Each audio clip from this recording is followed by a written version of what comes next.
महाराष्ट्रातील number 1 TV channel आवाज TV, आवाज आपल्या सर्वांचा। धुळ्यात पहिल्याच पावसाचा तडाखा, वादळी वाऱ्यानं रिक्षासह अनेक वाहनांचं केलं नुकसान।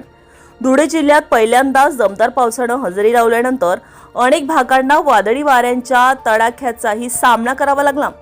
शिरपूर शहरातील रहदारीच्या परिसरात पिंपळाचे मोठे झाड एका रिक्षावर कोसळल्यानं रिक्षाचा अक्षरशः चुराडा झाला आहे। या घटनेत एक जण जखमी झाला असून त्याला उपचारासाठी रुग्णालयात दाखल करण्यात आलं। सुदैवानं रिक्षामध्ये कोणतीही प्रवासी नसल्यानं मोठी दुर्घटना टळली।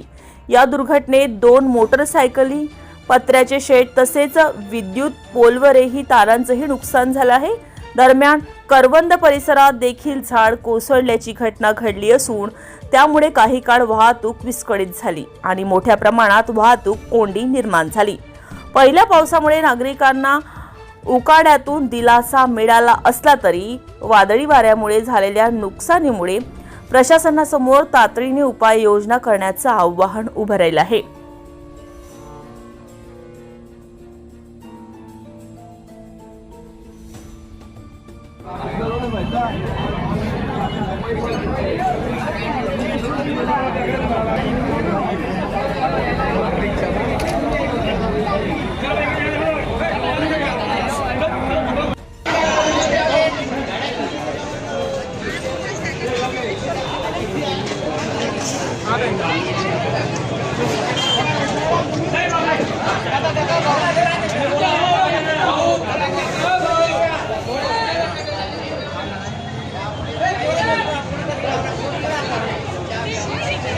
रोजच्या ताज्या घडामोडींसाठी आवाज टीव्हीला सबस्क्राईब करा आणि बेल आयकॉन प्रेस करा।